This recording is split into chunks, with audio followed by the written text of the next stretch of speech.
All right, so this McFarlane steel figure I picked up for a friend, and you can see there's barely any painted details on the hammer right there. I actually got this figure on clearance. I think original price was $22.99. Right now, it's going for $18.99, which is not a big discount. It's like how much? Like maybe $4 or $5. But yeah, it's you know, uh, the sculpt is actually pretty decent in my opinion. Uh, People like to make a running joke about the faces on these McFarlane figures looking really bad, especially for the Superman. I think steel actually looks okay. Yeah. Isn't he supposed to be wearing a helmet? This just looks like a face sculpt that's, painted in silver. Unless, like, his helmet's made out of liquid metal. That looks a little weird to me. Right? Like, how does he get all that detail on his face when he's supposed to be wearing like some sort of a helmet, right? That's weird. But there is shading on the face, so that's not terrible. But you can see the rest of the figure have these like weird paint splotch on it. Almost look like a kid bought this figure and decided to paint it and then return it. This is actually brand new seal. So you can see right here. Yeah, I don't think this one's been tampered with. But yeah, not very impressed, to be honest with you. So yeah, essentially, I was able to get this figure on clearance due to a price matching. GameStop has it at clearance at $18.99, and I price matched that at Target. And I told my friend, who asked me to pick up this figure, to take a closer look at the promotional photos of Steel. Right? Take a look. He seems to have a lot more painted details. That weird blue paint situation going on. That paint is pretty much non-existent on the hammer and the figure itself. There isn't a wash. Like,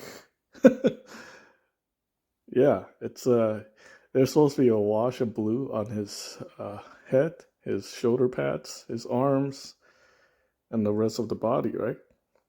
You can see it's non-existent. And they wanted $22.99 for the figure. I think it's excessive. People complain about Hasbro raising the price, right, on the figures and not giving us much. McFarlane's doing the same thing because basically he tells people that he doesn't, other companies should try to copy him, not him trying to copy the other company. But it seems like there's definitely some stupid stuff going on here, which is kind of BS. So anyway, that's pretty much it.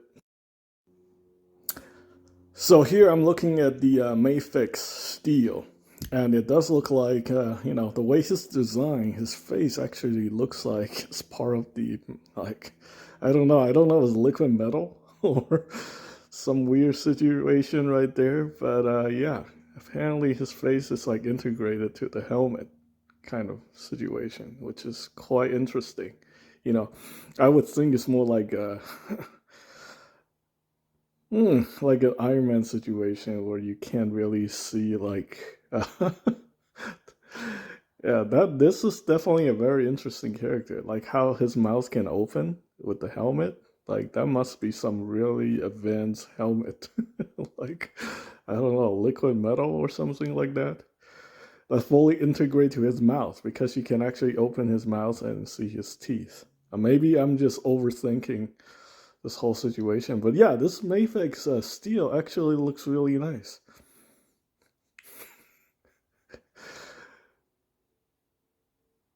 Okay, well, now I'm just making McFarlane look bad. Anyway. Alright, so let's go ahead and take a look at this trading card of steel, right? Obviously, look at the way his face is. Yeah, actually, I think that's accurate to the source material. But however, the hammer looks very tiny. The head of the hammer, right? Looks like there's no details on the I really think McFarlane takes a lot of creative liberties when it comes to making their figures. So I wonder why he can't use the creative liberties to make his figure look prettier. You know, even the guys, they can. Those head sculpts could use some tweaking, but the dudes and the ladies don't look very attractive, unfortunately.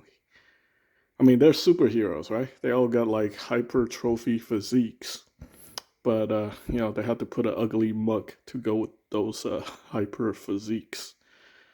That's kind of weird. All right, and here's steel out of the package.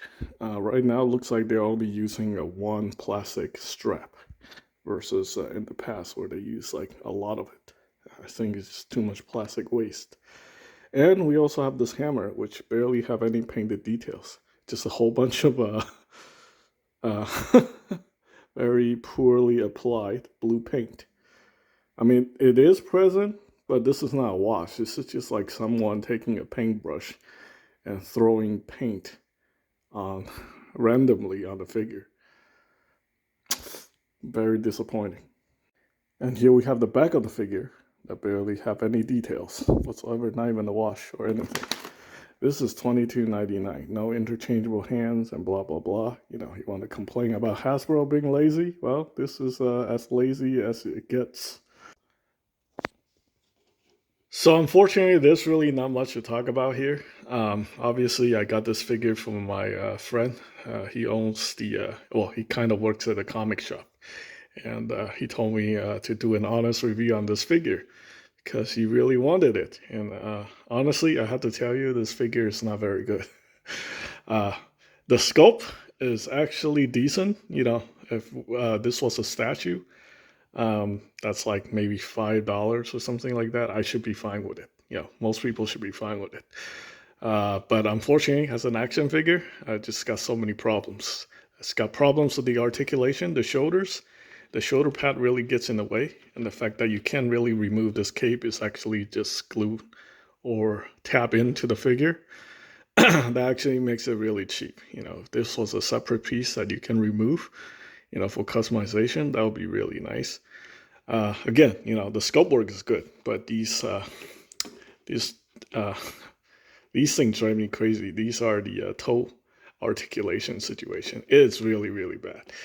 You have to either use a stand or you have to be very clever with the ankle joint here in order to get him to balance. And he's not going to be able to pull off much poses. I mean, he's got one gripping hand and one open hand. So, yeah, your options for posability on this guy is very, very limited. This thing is very, very, I guess we can call it gummy. It's just plasticized PVC. I wish this was, not this gummy, but, I can understand it because supposedly these are made to standards so it can be sold to kids, even though on the box it clearly says ages 14 plus, right? So technically these are supposed to be sold to like older kids or something like that. This shoulder joint is super, super loose. It's a butterfly joint, but it's ridiculously loose. Almost feel like it's broken. So, yeah, I'm very, very unfortunate. The head has very little range of movement. Like, I'm just afraid like I'm going to break something. He's got a diaphragm joint, he's got a waist articulation, and he just cannot balance without the use of the stand. It is very, very disappointing. So anyway, if I had to give this guy a rating, I'm very, very biased, and I don't think this figure changed my mind, despite my friend trying to convince me that this is one of his best release figures. I don't really know what he's talking about here. But anyway, if you want like a more detailed review of this figure, I would refer to Anthony's Customs and see what he had to say about it. I haven't watched this video, but I don't think he have anything positive to say about this one. Maybe the scope is good. For everything else, it's just kind of blah. If I had to give a rating on this channel, this guy gets a 7 out of 10. It's the scope is there. The price I think is okay if you can get it at $18.99. Very limited accessories. The articulation has a lot of problems.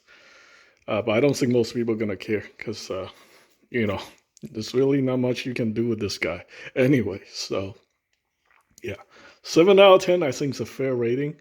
Could go even lower, like a 6 out of 10. Then at that point, I don't think I can recommend it. So yeah, there you go. Uh, Also keep in mind, I'm very biased toward McFarlane. So, I've been very disappointed with his stuff for a long time. So yeah, keep that in mind. There's a significant bias here. So either way, let me know what you guys think about this review. Thanks for watching. So like in conclusion, I do want to be fair. The scope is good. But the articulation doesn't really work. I think, again, he's going with the old McFarlane situation where, I feel like these articulation points are just very phoned in. The figures are very loose everywhere. Some people are saying like McFarlane step up the game by making the figures better now compared to when the figure originally, the line originally got introduced. I completely disagree with that. I feel like the figures are actually getting worse. I mean, look at the loose joints, the ankles, just being super loose. Him not being able to stand, the accessory being super half-ass. Barely any painted details on it. The only thing that's good is the sculpt, and it costs like freaking $22.99, which is ridiculous, right? uh, I don't know. I don't want to be negative here, but this is if I could make a recommendation, I say save your money. Wait for a sale on the Mayfix version. Sometimes they go as low as $50. Yeah, compare. It's just double the price of this figure. I think it's well worth it. Consider how much stuff you get with the Mayfix figure versus something like this. I mean, I think you'll be fine if this guy's inside a box and you're never gonna touch it. Or you'll be flying if you, I don't know. I don't know how anybody will be fine paying $22.99 for this figure. I just don't get it. Maybe if you get it at Ollie's and Ross for like $6, yeah, that would be a perfect situation. But anyway, that's pretty much it. Thanks for watching.